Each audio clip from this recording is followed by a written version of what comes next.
ہادیوں رہنما ہمارے علماء، ہو کبھی درپیش جو کوئی مسئلہ، پوچھ لیں حاضر ہو ہم ان کی بارگاہ۔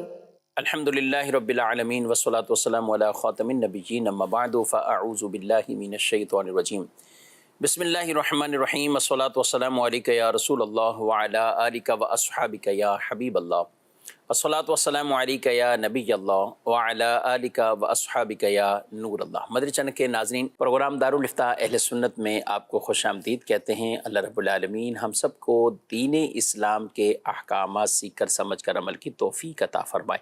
ہمارے پیارے نبی صلی اللہ تعالی علیہ وآلہ وسلم کا فرمان عظمت علی شان ہے کہ اللہ پاک نے ایک فرشتہ ایسا جس کو تمام لوگوں کی وہ آوازیں سنتا ہے، اور جو بھی میرا امتی کہیں بھی درود پڑھتا ہے تو اس کی آواز اس تک پہنچتی ہے۔ پھر جب اس تک پہنچتی ہے تو وہ میری بارگاہ میں یوں پیش کرتا ہے کہ یہ فلاں کا بیٹا فلاں شخص آپ صلی اللہ علیہ وسلم پر درود بھیج رہا ہے۔ سبحان اللہ، یہ اس فرشتے کو اللہ نے علم عطا فرمایا ہے، تو پھر نبی کریم علیہ السلام کو اللہ پاک نے کتنا علم دیا ہے۔ اللہ پاک ہمیں ذوق شوق کے ساتھ درود و سلام کی کثرت کرنے کی توفیق عطا فرمائے۔ صلو علی الحبیب صلی اللہ تعالی علی محمد صلی اللہ علیہ وآلہ وسلم۔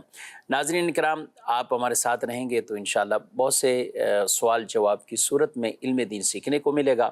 ہمارے آج کے اس پروگرام میں ہمارے ساتھ شامل ہیں مفتی محمد سعید عطاری صاحب، آپ کو خوش آمدید کہتے ہیں۔ کیسے مزاج گرامی؟ الحمدللہ ماشاءاللہ۔ سعید صاحب جی، دو دن ایام ابھی قریب آ رہے ہیں، تو لاکھوں لاکھ بلکہ کہیں کروڑوں لوگ وہ قربانی کو ادا کرنے کے لیے ایک نیت بنائے ہوئے ہوتے ہیں، کوشش کر رہے ہوتے ہیں کہ ہم نے قربانیاں اللہ کی راہ میں پیش کرنی ہے۔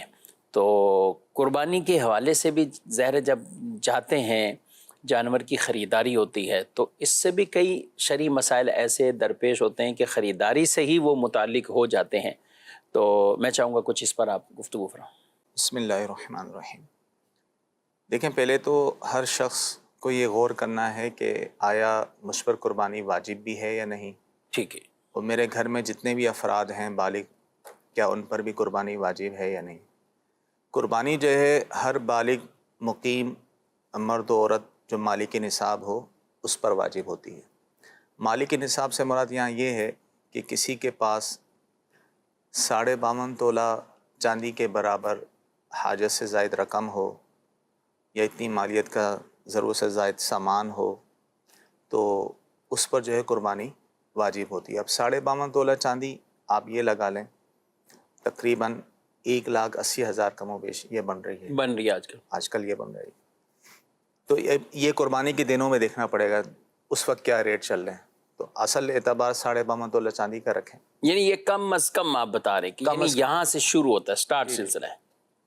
تو اتنی مالیت کا ضرورت سے زیادہ کسی کے پاس سامان ہو، تو بعض اوقات ایسا ہوتا ہے کہ غور کیا جائے تو گھر کے کئی افراد پر قربانی واجب ہو رہی ہوتی ہے، یا انہوں نے کوئی بیسیاں ڈالی ہوتی ہیں، بیسی نہیں کھلی، اور بیسی میں اتنی رقم یا اس سے زائد رقم جمع کروا چکے ہوتے ہیں، یا اور بھی بہت سارے گھر کے اندر، یا کسی کے پاس ایسے کسی کا پلاٹ رکھا ہوا ہے، خالی پلاٹ ہے، رہتا اپنے گھر میں، خالی پلاٹ ہے، تو اگرچہ اپنے استعمال کے لیے اس کو ہی لیا ہو، لیکن وہ حاجت سے زائد کہلائے گا۔ قربانی کے معاملے میں اس پلاٹ کی وجہ سے اس پر قربانی واجب ہوگی، جبکہ اس کی قیمت عمومی طور پہ ظاہر ہے 52.5 تولہ چاندی سے زیادہ ہی ہوتی ہے۔ یعنی پلاٹ اس نے ویسے ہی رکھا ہوا ہے کہ آگے جا کے گھر بنانا ہے، جی۔ ابھی وہ رینٹ پہ رہ رہا ہے یا کہیں بھی وہ رہ رہا ہے یا اپنے ماں باپ کے ساتھ رہ رہا ہے، تو اس کے لیے بھی وہ حاجت سے زائد ہے۔ جی، حاجت سے زائد۔ اچھا، تو اس پر اس وجہ سے جو ہے قربانی واجب ہوگی۔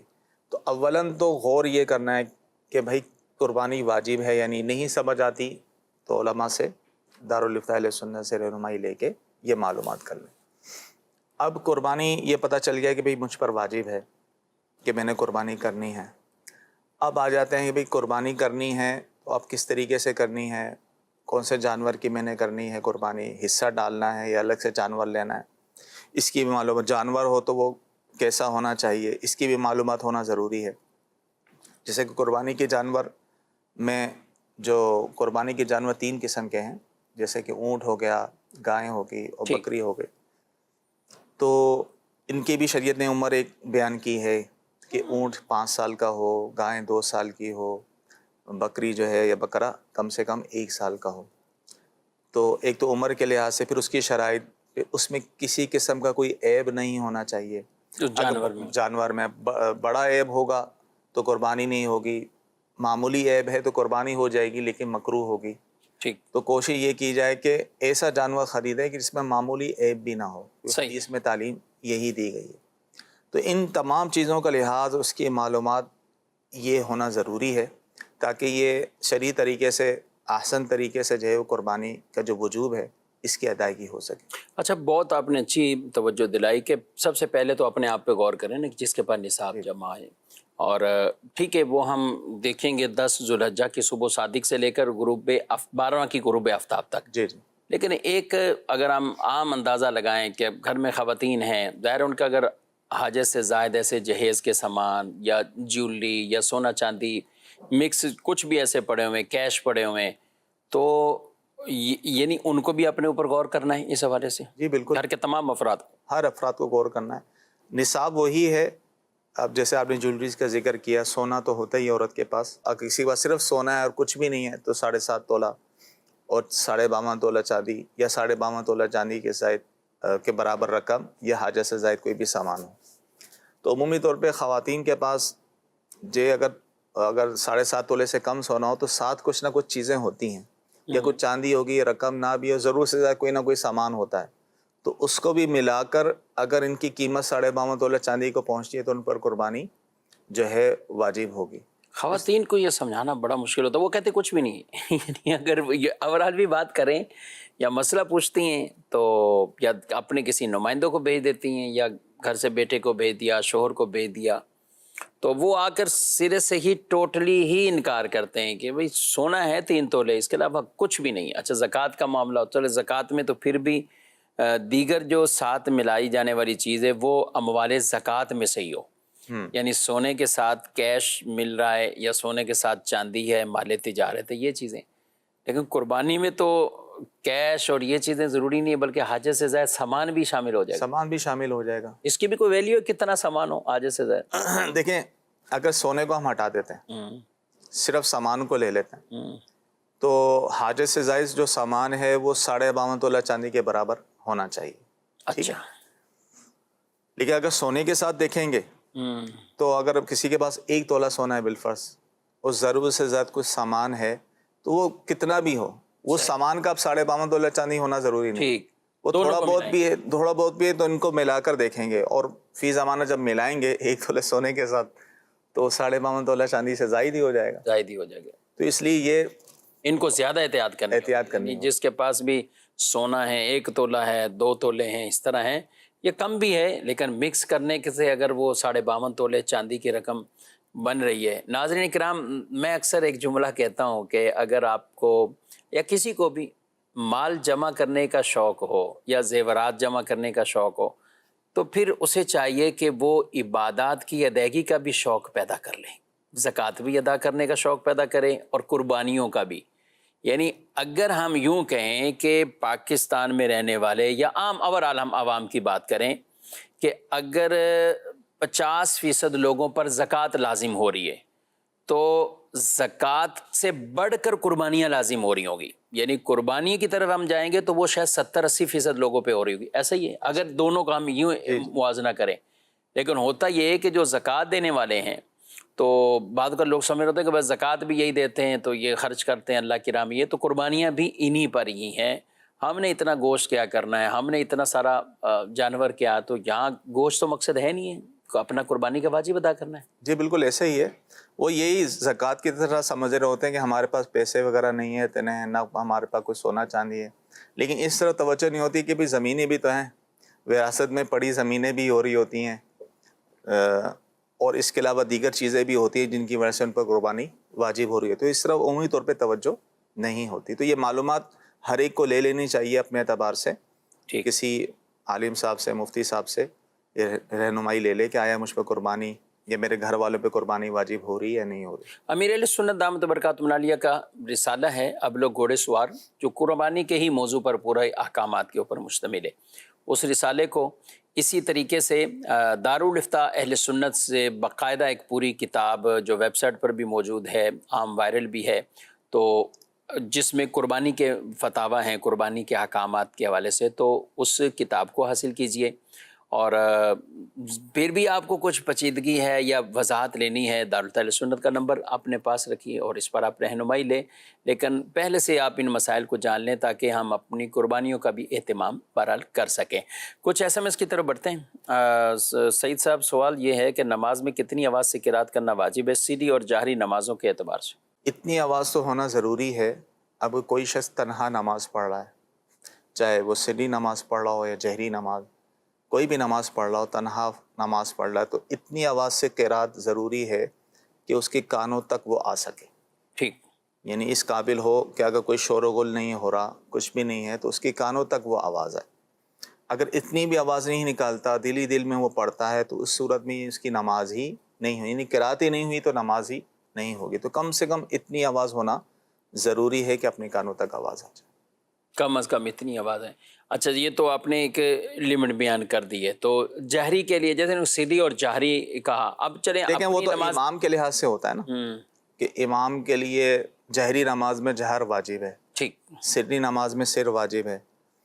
لیکن عام جو تنہا نماز پڑھ رہے ہیں، وہ جہری نماز میں جو مرد حضرات ہیں وہ جہر کر سکتے ہیں، ان کو اختیار ہے. جہری کرنا چاہیں تو اتنی آواز، جہر میں کم سے کم یہ ہے کہ جیسے پچھلی صف میں کوئی کھڑا ہو شخص، اس تک آواز پہنچ جائے. صحیح، ٹھیک ہے نا. تو جہری اگر کرنا چاہیں، لیکن لازم اس پر نہیں ہے، اختیار ہے. تنہا نماز پڑھنے والے کے لیے لازم میں سے یہ ہے دونوں صورتوں میں، چاہے وہ جہری ہو سری ہو، کہ اتنی آواز ہونی چاہیے جو اس کی کانوں تک آنے کے قابل ہو، یعنی کانوں تک پہنچ سکے. باقی امام کے لیے وہ ایک ہے کہ اس پر واجب ہوتا ہے کہ جہری نماز میں جہر کرے اور سر میں سر کرے.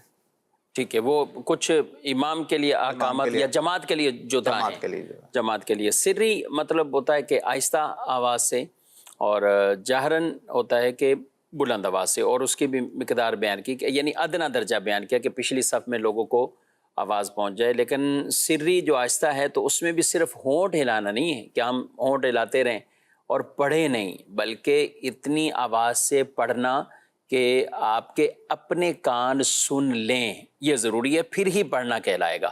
اور اپنے کان سن لیں، اگر کوئی شور غل نہیں ہو رہا، سائڈ پہ کوئی اور ایسا شور شرابہ نہیں ہے، بآسانی آپ سن سکتے ہیں، تو اتنی آواز سے ہو. یعنی اب میں اس لیے مثال دے رہا ہوں، اب جنریٹر چل رہا ہے تو آپ نے آہستہ بھی پڑھا تو آپ کو آواز شاید نہ آئے، تو اس کا مطلب یہ نہیں ہوگا کہ آپ زور زور سے پڑھنا شروع کر دیں کہ آپ کو آواز آئے. اگر جنریٹر بند ہو جائے تو آپ اپنی جتنی آواز سے پڑھ رہے ہیں تو آپ کو آواز آ جائے گی. تو یہ سری طور پر اس کے احکامات آپ کے پورے ہو جائیں گے. ان چیزوں کو بھی ہمیں خود سیکھنا سمجھنا چاہیے. اچھا، کچھ لوگ، کئی لوگ ہیں ہونٹوں سے ہونٹ ہلا کر نماز پڑھتے ہیں، ہونٹ ہلا کر، تو یہ قرات میں شمار ہو جائے گا؟ نہیں، یہ نہیں ہوگا، کیونکہ یہ دل میں پڑھنا ہی شمار ہوگا، کیونکہ اتنی آواز نہیں نکل رہی اس کی، صرف ہونٹ ہی ہل رہے ہیں. تو اس صورت میں حکم یہی ہے کہ اس کی، کیونکہ وہ قرات ہی شمار، پڑھنا ہی جب شمار نہیں ہو رہا، یعنی قرات یہ فرض ہے، یعنی ایک آیت کا پڑھنا یہ فرض ہے، اور الحمد شریف کی پوری الحمد شریف کا پڑھنا یہ واجب ہے. تو جب وہ قرات، پوری قرات اسی طرح ہی کر رہا ہے تو اس کی نماز ہی نہیں ہوگی اس صورت. ٹھیک ہے. اچھا، عورتوں کے لیے بھی یہی ہے؟ ظاہر ہے کہ جو گھروں میں نماز پڑھ رہی ہیں اپنی اکیلے، عورتوں کے لیے بھی یہی ہے کہ وہ بھی اتنی آواز سے پڑھیں کہ اپنے کانوں تک ان کی آواز آ جائے. لیکن ان کے لیے وہ جہری اور سری میں اختیار نہیں ہے. جہری اور سری انہوں نے پڑھنا آہستہ ہی ہے، پڑھنا آہستہ ہی، لیکن کم سے کم اتنی آواز ہو کہ اپنے کانوں تک آواز ہے. مطلب تصوراتی نہیں ہے نماز. کوئی یہ نہیں کہ اب اس میں اللہ اکبر کر کے شروع کر دیے اور اس کے بعد خاموش. اور آپ نے بہت اچھی مثال دی جنریٹر والی. بعضوں کو یہ مسئلہ تو سمجھ میں آتا ہے، لیکن شور میں بھی اتنی تیز تیز پڑھ رہے ہوتے ہیں، میرے کانوں تک آواز، میرے کان سن لیں، پھر وہ کئیوں کو سنا رہے ہوتے ہیں.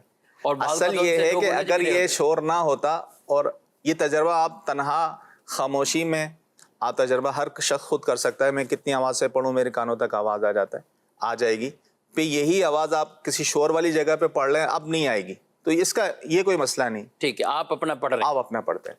آپ پڑھ رہے ہیں اور آپ پڑھتے جا رہے ہیں، اور یہ پریکٹس کر لینی چاہیے. صحیح ہے کہ بعد کا دوسروں کو تکلیف میں مبتلا کر دیتے ہیں، تو ایسا بھی نہیں ہونا چاہیے. اور کچھ نمازی پھر سلام پھیرنے کے بعد الجھ بھی رہے ہوتے ہیں کہ بھئی آپ اپنی نماز پڑھو، آپ میرے کو بھی ساتھ پڑھا رہے ہو یا مجھے بھلا رہے ہو، کچھ نہ کچھ وہ باتیں کر رہے ہوتے ہیں. تو یہ اجتماعیت کی عبادات کے بھی اپنے احکامات ہیں. اچھا، وضو کرتے ہوئے بھی بعض اوقات کچھ ایسے لوگ ہوتے ہیں کہ جو وضو کے اندر بھی، جن کو مبالغہ کہیں یا کچھ اور عمل کہیں، تو وہ خود اپنا وضو تو کر رہے ہوتے ہیں، ساتھ والے کا بھی کروا دیتے ہیں آدھا وضو، یا اس کے کم از کم کپڑوں پر کافی چیزیں ڈال دیتے ہیں. تو جب ہم مل کر کوئی کام کر رہے ہوتے ہیں تو اس میں کچھ احکامات اور بڑھ جاتے ہیں. کیا خیال؟ جی بالکل. اصل میں عمومی طور پہ یہ ان لوگوں کے ساتھ، بیچاروں کے ساتھ ہوتا ہے جو وسوسوں کا شکار ہو جاتے ہیں. اچھا، مسائل کا علم ہو گیا، سمجھ لیا، اب صحیح طرح اس کو نہیں سمجھ پائے تو وہ وسوسے کا ہو جاتے ہیں. یعنی اعضاء کو مطلب وضو کے میں دھوتے رہیں گے اور ان کو یقین ہی نہیں ہو پا رہا ہوتا کہ بھئی صحیح طرح دھلے نہیں دھلے، تو اس طرح پانی بھی ضائع ہو رہا ہوتا ہے. تو اس میں جو ہے علماء سے، مفتیان کرام سے رہنمائی لینی چاہیے کہ کہیں یہ جو میں عمل کر رہا ہوں کہیں یہ اسراف میں تو نہیں آ رہا، کہیں گناہ میں تو نہیں آ رہا. یعنی اپنے گمان سے تو وہ یہ کہہ رہے کہ میں عضو کو تکمیل کر رہا ہوں، پورا دھو رہا ہوں، لیکن اسراف میں نہ آ جائے. بالکل. پانی کا اتنا ہو رہا ہوتا ہے، یعنی 4 بندے اس پانی سے وضو کر لیں جس اکیلے کا وضو نہیں ہو رہا ہوتا بعضوں کا، تو وسوسوں کا شکار یہ بھی ایک سمجھے ایک طرح کی بیماری ہو جاتی ہے. اس کو دور کرنے کی کوشش کریں. دور یہ ہوتا ہے کہ آپ اس کی طرف توجہ نہ دیں. آپ نے دھو لیا، آپ کا ہو گیا، پھر آپ کو وسوسے آتے ہیں نہیں دھولا، یہ جگہ سوکھی رہے گی، اس پر توجہ نہ دیں. اس پر عمل کریں گے تو آپ کو مزید وسوسے آتے رہیں گے. ابھی حالیہ اگر بات کریں تو شہر کراچی کے کئی علاقوں میں پانی کے مسائل ہیں، اور کتنے کافی ٹائم سے 5 دن، ایک ہفتہ کپڑے دھونے، دیگر نہانا دھونا مسئلے مسائل ہوتے ہیں. تو میں کہوں گا پریکٹس کرنے کے لیے اگر تو گھر اس علاقے میں ہو تو یہ ان لوگوں کی پریکٹس اچھی ہو جائے گی، کم از کم کہ پانی احتیاط سے کیسے استعمال کرنا ہے. اچھا، مسجد والے بھی اعلان کر رہے ہوتے ہیں واقعی کہ بھئی پانی نہیں ہے، پانی خرید کر بعض کا بالکل ڈال رہے ہیں. ان دنوں میں اتنا مہنگا مل رہا ہے کہ بہت مشکل ہو جاتی ہے. بہت مشکل ہو جاتی ہے. تو اس میں احتیاط کرنی چاہیے، اور پانی کو ہمیں، بلکہ حدیث میں تو فرمایا اگرچہ نہر کے کنارے پر بھی ہو، یعنی وضو کے اندر جب یہ پوچھا گیا کہ اس میں کوئی اسراف نہیں ایسی، تو فرمایا کہ اس میں بھی ہے اگرچہ تم نہر کے کنارے پر ہی کیوں نہ ہو. تو ان چیزوں کا خیال رکھیں. جی، ویڈیو سوال لیتے ہیں. حضور آپ سے سوال یہ تھا کہ قرآن پاک کو بغیر وضو چھونا منع ہے، تو ہمارے پاس بسا اوقات یہ قرآن پاک آتے ہیں ابھی بالکل باریک شاپر لگا ہوا آتا ہے اس پہ، تو اس صورت میں ہم قرآن پاک کو چھو سکتے ہیں یا نہیں؟ اور کسٹمر ہمارے پاس آتے ہیں، وہ کہتے ہیں کہ قرآن پاک پڑھا ہوا ہے، اور کتابوں کے حوالے سے بھی کہتے ہیں کہ یہ کتاب پڑھی ہوئی ہے، تو ایسے الفاظ قرآن پاک کے بارے میں کہنا کیسا؟ ٹھیک ہے، یہ کوئی دینی مکتبہ ہے اور جہاں سے یہ سوال بھائی نے پوچھا ہے. اچھا، اچھا ہوا یہ انہوں نے سوال کیا. ہم ان کے پاس تو کام کاج کرنے والے بھی اور ملازم بھی کئی ہوتے ہیں، تو یہ قرآن پاک کو جو انہوں نے اٹھا کر دیا یا کسی کو دکھانا ہے، تو اب اس میں صرف ایک وہ پلاسٹک کی پنی سی لگی ہوئی ہے، کافی ہو جائے گا بے وضو؟ نہیں، یہ بھی اس کے ساتھ متصل ہی کہلائے گا. ٹھیک. اسی طرح آپ نے دیکھا ہوگا قرآن پاک میں وہ کپڑا بھی چڑھا ہوا ہوتا ہے، بالکل متصل ہوتا ہے، تو یہ اس کو بھی بغیر وضو نہیں چھو سکتے. یہ جو انہوں نے مثال دی پلاسٹک اس کے اوپر چڑھی ہوئی ہے، ہاں الگ سے شاپر میں ہو، یعنی قرآن پاک کو شاپر میں ڈالا ہوا ہے، جیسے الگ سے شاپر لے اس کے اندر ڈالا ہوا تو اس شاپر کو پکڑ سکتے ہیں، یا الگ سے کوئی کپڑا ہے اس کے ذریعے سے بغیر وضو چھو سکتے ہیں، لیکن جو متصل ہے اس کے ساتھ نہیں چھو سکتے. صحیح ہے. اچھا، گھروں کے اندر بھی جو ہیں غلاف وہ ایک الگ سے ہوتا ہے جو باقاعدہ ہم اوپر چڑھاتے ہیں، اور ایک وہ جو گتے کو محفوظ کرنے کے لیے وہ غلاف چڑھا ہوا جو قرآن کے ساتھ کھلتا ہے بند ہوتا ہے، تو دونوں میں جدا کا نہ فرق؟ جی فرق ہے. جو گتے کے اوپر لگا ہوا ہے وہ متصل ہے، اس کو بغیر وضو نہیں چھو سکتے. ٹھیک. جو الگ سے غلاف ہوتا ہے جس کے اندر قرآن پاک کو رکھا جاتا ہے، تو اس غلاف کے اوپر سے اس کو پکڑ سکتے ہیں، چھو سکتے ہیں بغیر بے وضو اس کو چھو سکتے ہیں. تو یہ دینی کتابیں جہاں ہوتی ہیں تو ان لوگوں کو تو بہت احتیاط کرنی ہوتی، بہت زیادہ احتیاط کرنی ہوتی. اب ظاہر نہیں ہوتا تو اپنے ساتھ کوئی کپڑا وغیرہ رکھیں صاف سا، کبھی ضرورت پڑے تو اس کے ذریعے سے ہی اس کو. یہ بہت ہے اہم مسئلہ آپ نے اور درست توجہ دلائی، کیونکہ کسٹمر بھی جو آتے ہیں تو وہ بھی تو ہر وقت کوئی وضو سے تو نہیں آتا. اب گھر سے کسی نے بولا قرآن پاک ایک لیتے آئیے گا، تو اب وہ گئے قرآن پاک دکھا دیں. اچھا، عادت ہوتی ہے عام طور پہ بس ایسے دیکھنا، نہ کوئی پورا پڑھنا نہ کچھ اس کو، تو اب وہ کھول لیتے ہیں. تو اس صورت میں کوئی الگ سے جداگانہ رومال سے ہی پکڑیں؟ اور جی بالکل الگ سے، اپنے کپڑوں کے ساتھ بھی نہیں پکڑ سکتے جو پہنے ہوئے ہیں، الگ سے کپڑا ہو، رومال ہو، کوئی صاف کپڑا ہو، اس کے ذریعے سے اس کو پکڑائے. ٹھیک ہے. اچھا دوسرا انہوں نے کہا کہ کسٹمر آگے پوچھتے ہیں قرآن پاک پڑھا ہوا ہے تو اب کیا ہونا چاہیے؟ اچھا دینی کتابوں کے بارے میں فلاں کتاب پڑھی ہوئی ہے تو یہ عام لفظ عام یہ بولا جاتا ہے، اس کو کوئی بے ادبی شمار نہیں کرتا، درست ہے. بہتر طریقہ یہی لفظ یہ بولے قرآن پاک رکھا ہوا ہے، یہ قرآن پاک موجود ہے، موجود ہے آپ کے پاس، یہی کتاب موجود ہے. لیکن اگر کسی نے یہ بھی بولی ہے یہ پڑھا ہوا ہے، قرآن فلاں کتاب پڑھی ہوئی ہے آپ کے پاس، تو اس میں شرم کوئی حرج نہیں. ٹھیک ہے جی. مزید سوال؟ دارالسلام میں میرا مفتی صاحب سے یہ سوال ہے کہ قربانی کے لیے جانور خریدا اور خریدنے کے بعد جب گھر لے کے آئے تو اس کی ٹانگ ٹوٹ گئی، تو اب اس کے لیے کیا حکم ہے کہ وہ قربانی کے لیے ہے قابل یا دوبارہ خریدنا پڑے گا؟ رہنمائی فرما دیجیے.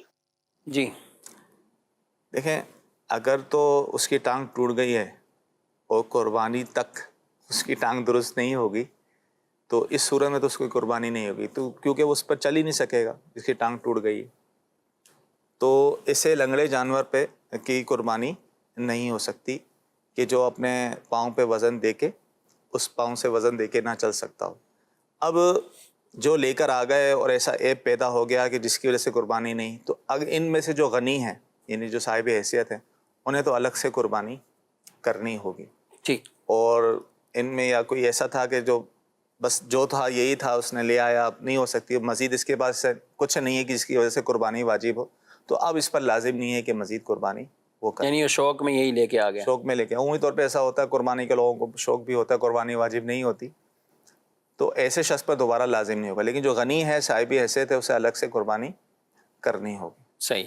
اچھا جو آپ نے شریف فقیر کا بتایا کہ وہ یہی کر سکتا ہے، یہ اگرچہ اس میں وہ ایسا کوئی عیب پیدا ہو گیا تو محلے دار تو اس کو نہیں چھوڑیں گے؟ یعنی لوگ تو کہیں گے کہ تو کیا کر رہا ہے بھائی، یہ اس کی تو ہم نے آج تک سنا ہے قربانی ہی نہیں ہوتی، تو وہ کیا سب کو یہ بتائے میں شریف فقیر ہوں یا کیا ہے؟ بالکل ایسے ہی شرعی مسئلہ تو بتانا پڑے گا نا، کیونکہ شریف فقیر قربانی کی نیت سے جو جانور خرید لے تو اب اس پر وہی جانور ذبح کرنا لازم ہو جاتا ہے. اچھا. غنی تو چلو تبدیل کر سکتا ہے اس سے بہتر جانور میں، لیکن اس کے لیے بھی بہتر یہ ہوتا ہے کہ جانور کو تبدیل نہ کرے.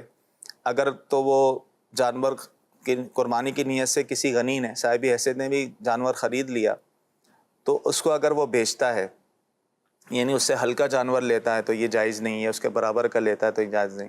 ہاں اس سے افضل لیتا ہے، مہنگا جانور لے رہا ہے تو یہ جائز ہے. لیکن بہتر یہ ہے کہ غنی بھی جب اس نے ایک قربانی میں نیت کر لی ہے قربانی کی، اسی کو ہی ذبح کرے. لیکن جو شریف فقیر ہے اس پہ تو واجب ہے اسی کو ہی کرنا ہو، اسی کو ذبح کرے. وہ اگر اچھا بھی لانا چاہے تو وہ نہیں بدل سکتا. نہیں بدل سکتا. وہ یہ جو. اچھا آپ نے کہا کہ وہ جو اس کے پاس تھا وہ لے کر آ گیا، اب مزید ہے نہیں، تو کئی غنی بھی یہی ہوتے ہیں کہ بھئی کیش کوش جو تھا وہ یہی تھا، اب اس کے علاوہ تو پلاٹ ہے نا جس کی وجہ سے قربانی تھی یا کچھ اور ہے، تو وہ کہتے ہیں اور ہمارے پاس بھی نہیں ہے، تو اب وہ کیا کریں؟ تو یہ چیز نہیں دیکھی جائے گی کہ کیش ہے. اصل قربانی اس پر یا تو سونے کی وجہ سے ہو رہی تھی یا پلاٹ کی وجہ سے ہو رہی تھی، تو اس پر قربانی پھر بھی واجب رہے گی. صحیح. اب نہیں ہے پیسے تو کوئی چیز بیچ کے یا کہیں سے قرض لے کے اس کو قربانی کرنی ہوگی. قربانی کرنی ہوگی. جی مزید سوال؟ تو مفتی صاحب سے میرا سوال یہ ہے کہ بارانی اور نہری زمین پر عشر کی مقدار کیا ہے؟ کیا یہ ایک ہی ہے 20واں حصہ دینا ہوتا ہے یا 10واں دینا ہوتا ہے؟ اس میں کیا مقدار دینی ہوتی ہے؟ اس والے سے رہنمائی ارشاد فرما دیں. جی دیکھیں، جو زمینیں نہری پانی سے سیراب کی جاتی ہیں بغیر خرید کے، اور اسی طرح بارش کے پانی سے سیراب کی جاتی ہیں، تو اس پر جو لازم ہوتا ہے عشر لازم ہوتا ہے اس کی پیداوار پر. اور جو پانی خرید کر ٹیوب ویل کے ذریعے سے سیراب کرتے ہیں تو وہ اس پر نصف عشر یعنی 20واں حصہ یہ لازم ہوتا ہے. لیکن فیصد میں جائیں گے تو 5%. جی جی. یعنی لوگ اس میں 10واں تو 20% اس کو نہیں کہیں گے کہ وہ ڈبل اس کا، بلکہ اس کا آدھا ہو گیا. یعنی 1,00,000 روپے کی اگر گندم ہے تو اب اس پہ اگر عشر بنتا ہے تو وہ 10,000 ہوں گے، اور اگر نصف عشر تو 5,000. یعنی اس کا حساب اگر اس طور پر، تو یہ گندم ہی دیں یا یہ پورا جو کچھ بھی فصل اتری وہ سب پہلے بیچ دیں پھر اس کے رقم سے ادا کریں؟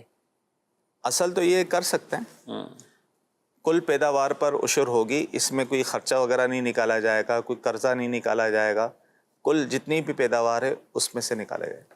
ٹھیک ہے، کچھ سوال ایس ایم ایس کے مزید شامل کرتے ہیں. کہتے ہیں کہ ہمیں کوئی چیز لانے کے لیے رقم دے تو کیا ہم سستی چیز خرید کر باقی پیسے خود رکھ سکتے ہیں؟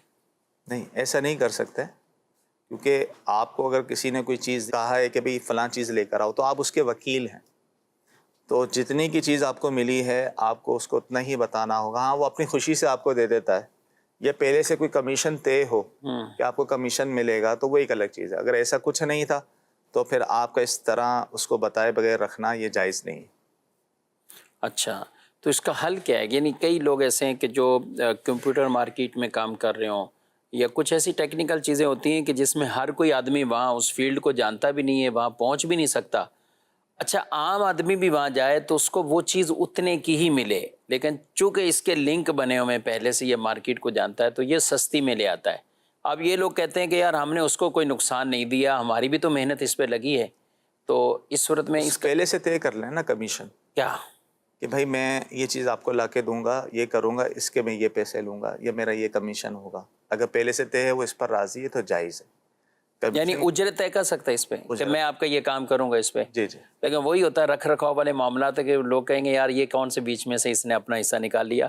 اچھا، ایک اور یہ ہو سکتا ہے کہ یہ کہے کہ میں آپ کو اتنے کی بیچوں گا، میں آپ کو اتنے کی بیچوں گا. سودا اسی وقت ہم کریں گے جب آئے گی چیز، تو یہ خود اپنی ملکیت میں لے. اور ہاں، یہ صورت میں ہے کہ جب اس کو وکیل نہ بنایا اس نے، ٹھیک ہے، یہ لے کر آؤ، اسی سے ہی خریدنا چاہ رہا ہے اور اس کے پاس وہ چیز نہیں ہے، تو ابھی وہ سودا ڈن نہ کرے، ایک وعدہ بے کر لے کہ ٹھیک ہے میں آپ کو دوں گا. پھر جب وہ چیز لے کر آ جائے، اب وہ جتنے کی بھی لایا تو اپنا نفع رکھ کے اس کے ساتھ سودا کر لے، اس کو بیچ سکتا ہے. لیکن اس کو پتہ ہونا چاہیے کہ یہ مجھے بیچ رہا ہے. جی جی. یہ میرے اوپر احسان نہیں کر رہا کہ میری چیزیں مجھے لا کے جی جی. وہ دے رہا ہے. کئی لوگ یہ چھوٹے چھوٹے باریک فرق بھی ہوتے ہیں، اور جہاں ان کا نہیں بنتا، چاہے وہ 1 روپے کی بات ہو یا 100 روپے کی ہو، تو اس میں پھر ان کو بہرحال اس چیز کا ضرور خیال رکھنا چاہیے. مزید سوال. میرا مفتی صاحب سے سوال یہ ہے کہ مفتی صاحب جماعت ہو رہی ہوتی ہے تو کچھ لوگ جو ہیں وہ دیر سے جماعت میں شامل ہوتے ہیں، دوسری یا تیسری رکعت میں، تو دیکھا یہ گیا کہ امام صاحب سلام تو پھیر لیتے ہیں، اپنی نماز مکمل کر لیتے ہیں، وہ پیچھے جو اپنی نماز وہ مکمل کرنے کے لیے کھڑے ہوتے ہیں اور تلاوت جو ہے وہ اتنی لمبی کر دیتے ہیں کہ جو آگے نماز پہلے ختم کر چکے ہوتے ہیں وہ ان کا انتظار ہی کرتے رہتے ہیں کہ وہ اب سلام پھیرے تو ہم کھڑے جائیں باہر. تو اس بارے میں رہنمائی فرما دیں کہ کیا کرنا چاہیے. یعنی وہ امام سے بھی زیادہ وہ تلاوت کر رہے ہیں. جی کیا فرماتے ہیں؟ انتظار ہی کرنا ہوگا، ظاہر ہے. پیچھے نہ اگر گزرنے کی جگہ نہیں ہے تو ظاہر ہے ہر ایک کا اپنا پڑھنے کا انداز ہوتا ہے. کوئی آہستہ پڑھ رہا ہوتا ہے، کوئی تیز پڑھ رہا ہوتا ہے، تو لہذا اگر کوئی اور جگہ ہے گزرنے کی سترے کے ساتھ تو وہاں سے گزر جائے، اگر نہیں جگہ تو اسے انتظار کرنا ہوگا اس کی نماز ختم ہونے. لیکن یہاں غلطی کیا کرتے ہیں؟ غلطی یہ کرتے ہیں جو پیچھے جانے والے ہیں وہ نمازی کی طرف منہ کر کے کھڑے ہو جاتے ہیں، انتظار کرتے ہیں کب یہ سلام پھیرے گا. تو یہ جائز نہیں ہے. اور یہ اس کو پریشان بھی ایک طرح کے کر رہے ہوتے ہیں نا. یعنی یہ تو انہوں نے بھائی نے ایک طرف کی بات کر لی کہ وہ لمبی قرات کر رہے ہیں. بھائی آپ کو کہاں نے کس نے بتا دیا کہ وہ سورہ بقرہ پڑھ رہا ہے یا کوئی اور پڑھ رہا ہے؟ ہوتا یہ کہ جیسے ہی سلام پھیرا، عام طور پہ جو سامنے سے آنے والے ہیں وہ نہ دعا میں شریک ہوتے ہیں نہ دعا میں. اچھا دعا بھی ہو جائے تو دعا تو ظاہر مختصر ہی ہوئی، اللہم انت السلام و منک السلام، آخر تک یہ دعا ہوئی. اب اس میں تو 10 سیکنڈ لگتے ہیں یا 20 سیکنڈ کہہ لیں تو دعا تو ختم ہو گئی. اب یہ فوراً پیچھے کی طرف پلٹتے ہیں. اب اس کے اگر 3 رکعتیں رہ گئی ہیں تو وہ بیچارہ کہاں سے پڑھے گا اتنی دیر؟ ایسے ایک رکعت بھی نہیں پڑھ پائے گا اتنی دیر میں. تو جس کو جلدی ہوتی ہے نا اس کے لیے تھوڑی دیر انتظار بھی مشکل ہو جاتا ہے. تو اس لیے انتظار کرنا ہوگا. تو انتظار آپ اس کی نمازی کی طرف چہرہ کر کے نہیں کر سکتے، بلکہ پیٹھ آپ کر کے کھڑے رہیں یا بیٹھ جائیں، صحیح اس کے سلام پھیرنے کا انتظار کریں پھر ہی گزاریں. اگر تو بالکل ہی وہ آپ کے پیچھے نماز پڑھ رہا ہے اور ادھر دائیں بائیں کوئی نماز نہیں پڑھ رہا تو آپ اٹھ کے جا سکتے ہیں. صحیح. بعض لوگ ایسا ہوتا ہے وہ سمجھتے ہیں کہ بالکل سامنے میں کھڑا ہوا ہوں میں نہیں گزر سکتا، تو گزر سکتے ہیں، یعنی وہاں سے ہٹ سکتے ہیں. جبکہ اس طرف اور اس طرف کوئی نماز نہیں پڑھ رہا، بالکل پیچھے نماز پڑھ رہا ہے. اور اگر ایسا ہے کہ پچھلی ساری سبھی نماز پڑھ لیں اور کوئی گزرنے کی جگہ نہیں ہے، کوئی سترہ بھی نہیں ہے، تو پھر مجبوراً آپ کو انتظار کرنا پڑے گا نمازی کی طرف پیٹھ کرتے ہوئے، چہرہ کرتے ہوئے. کئی لوگ کہتے بھی ہیں کہ حضرت صاحب آپ لوگوں کو بتائیں، امام صاحب سے کہتے ہیں کہ آپ ان کو بتائیں، لیکن کیا کریں آپ بعض گزر بھی جاتے ہیں، ان کو جلدی ہوتی ہے کیا ہوتا ہے، تو ظاہر گناہگار ہوں گے. بے باکی ہے یہ اس طور پر وہ ان کا گزرنا. اور پھر جو بڑی جگہ ہوتی ہیں اس میں اور ان چیزوں کا خیال رکھنا چاہیے. ہم اگر بات کریں فیضان مدینہ کی تو عالمی مدنی مرکز فیضان مدینہ میں بھی تو آپ جب بڑی جگہ ہیں تو آپ اپنا مائنڈ بنا کر آئیں کہ مجھے نماز کے بعد بھی کچھ ٹائم یوں لگ سکتا ہے، اور اتنا زیادہ نہیں لگ رہا ہوتا. وہ بھی اپنی رکھتے پڑھیں. اگر آپ اپنی سنت بادیاں ہیں، بعد والی کچھ رکھتے ہیں، وطر ہیں، آپ ذہن بنا لیں کہ میں نے دعا کے بعد وہیں کھڑے ہو کر 2 سنت بالفرض ظہر کی ہیں، آپ وہیں پڑھ رہے ہیں. آپ کے اگر پہلے کی 4 رہتی ہیں تو آپ وہ 4 پڑھ رہے ہیں، تو آپ دیکھیں گے تو پیچھے خالی ہوگا، سیدھ سے آپ کو آرام سے اسپیس مل جائے گا. اچھا وہیں عشاء پڑھ رہے ہیں تو آپ نے سنت نفل وطر پڑھیں تو آپ پیچھے دیکھیں تو پوری جگہ آپ کو خالی مل جائے گی. تھوڑی دیر آپ صبر کر لیں گے تو آسانی ہوگی. اور یہ صرف کوئی بڑی مسجد یعنی یوں فیضان مدینہ کے طور پر نہیں، علاقوں میں بھی مساجد کا جو ہوتا ہے تو اس میں بھی ایسی ہی صورتحال ہوتی ہے. مسجد بعض اوقات بہت بڑی ہوتی ہے لیکن جو جماعت کی صفیں ہیں، جماعت میں جو شرکات ہے وہ 5 صف 6 صف 4 صف، لیکن اب اس میں ایک صف پیچھے کھڑی ہوئی ہے اور وہ اپنی رکعتیں پڑھ رہی ہیں، تو ہمیں ان کا بہرحال تھوڑا سا سپیس دینا چاہیے. اور جو پیچھے رہنے والے میں ان سے بھی کہوں گا کہ ہمیشہ اپنی عادت نہ بنائیں کہ ہر نماز میں کچھ نہ کچھ رکعتیں، ہر نماز میں کچھ نہ کچھ رکعتیں. کبھی مجبوری ہوگی ٹھیک ہے، آپ تو نمازی ہیں، تو نمازی جب ہیں تو آپ اس کو اہتمام سے پڑھ لیں تو انشاءاللہ زیادہ ثواب ملے گا. تکبیر اولیٰ کے ساتھ شامل ہو جائیں گے تو انشاءاللہ اس کا ثواب بھی زیادہ ملے گا. مزید کچھ SMS شامل کرتے ہیں. چین والی گھڑی، آرٹیفیشل جیولری پہن کر نماز پڑھنا کیسا ہے؟ دارالفعل سنت کا فتویٰ اس پر یہی ہے کہ چین والی گھڑی پہن کے نماز پڑھنا جائز ہے، جائز نماز ہو جائے گی. اور آرٹیفیشل جیولری میں آرٹیفیشل جیولری بھی فی زمانہ جو ہے تعامل کی وجہ سے، بلوا کی وجہ سے، تو پاکستان کے جید علماء نے اس کی اجازت دی ہے، تو یہ عورتیں اس طرح یہ پہن کر نماز پڑھ سکتی ہیں، جائز ہے. ٹھیک ہے. مزید سوال. تو مفتی صاحب میرا سوال یہ ہے کہ کاروبار میں اگر جھوٹ بولا جائے تو کیا روزی حرام ہو جاتی ہے؟ جی دیکھیں، مطلقاً تو یہ نہیں کہا جا سکتا کہ روزی حرام ہو جاتی ہے، البتہ یہ فعل ناجائز ہوگا جو اس نے جھوٹ بولا ہے. اور کسی کو اگر اس میں دھوکہ دیا ہے یا کوئی اس طرح کا معاملہ کیا تو اس کو گناہ ملے گا. اگر جھوٹ بول کر دھوکہ دیا اس نے کس کو تو اس کا گناہ ایک الگ ہے. لیکن جس کاروبار میں جھوٹ ہو اس میں برکت کا کیا؟ پھر برکت ظاہر ہے وہ تو اڑ جاتی ہے، برکت ختم. اگرچہ آپ ایک جائز چیز بیچ رہے ہیں، صحیح طریقے سے بیچ رہے ہیں، لیکن بیچ میں بلا وجہ کا جھوٹ بول رہے ہوتے ہیں. جیسے بولتے ہیں نا، قسم کھا کے بول دیتے ہیں یار مجھے تو اتنی کی ملی، حالانکہ اتنی کی نہیں اس کو ملی ہوتی. یا وہ اس طرح کے معاملات کر رہے ہوتے ہیں کہ کسی طرح اس کو قائل کرنا ہے سامنے والے کو، مجھ سے لے لے چیز، تو یہ ناجائز ہے اس طرح، اور گناہگار بھی ہوں گے، بے برکتی بھی ہوگی. اچھا، یہ جھوٹ بعض اوقات صرف دکاندار ہی نہیں بول رہا، کسٹمر بھی بول رہے ہوتے ہیں. یہ ابھی قربانی کے دنوں میں جیسے جانور لینے جائیں گے نا، ارے اس سے موٹا تازہ پیچھے دیکھا ابھی وہ اتنے کا دے رہا تھا، تم تو یہ مانگ رہے ہو. اچھا، جو بیچنے والا وہ بھی لگائے گا کہ آپ سے پہلے اتنے لگ چکے ہیں، حالانکہ اس کو لگے ہوئے نہیں ہیں، اتنے لگے. وہ بعض اوقات کہتا ہے بھائی لگ چکے تھے، اللہ کے بندے بیچ دیتا، یہ اتنے کا جانور نہیں. اس کو اسی طرح وہ سواری میں سوار جیسے رکشہ ٹیکسی والے سے بات چیت کرنے ہوتے ہیں، یار ہم جاتے رہتے ہیں، اس میں جاتے رہتے ہیں، تو یہی رہتے ہیں، ہم گئے تھے ابھی میں آیا ہوں، اتنے میں آیا ہوں، حالانکہ یہ سب اتنے میں نہیں آیا ہوتا ہو. یہ بھی جھوٹ ہوتا ہے، اس طرف لوگوں کی توجہ نہیں ہوتی، یہ بھی جھوٹ ہے، جائز نہیں. اور کوئی اگر کبھی واقعی مجبوری میں کوئی لے کے آ بھی گیا، ٹیکسی رکشے والا جس کو جانا ہی اس طرف تھا، سواری مل گئی، وہ سستے داموں میں لے گیا، تو ہمیں اپنی انصاف سے یہ فیصلہ کرنا چاہیے. ظاہر ہے وہ بھی روزگار کے لیے روڈ پر نکلے ہوئے ہوتے ہیں. ٹھیک ہے، آپ نے کہہ بھی دیا کہ میں 100 روپے میں یا آیا تھا، مجھے لے کر آیا، وہ اس کا انکار نہیں ہے. لیکن آپ جانتے ہیں کہ ایک نارمل جو کرایہ وہ 100 روپے نہیں ہے، وہ ایک رکشے والا آپ کو لے کر آ گیا تھا.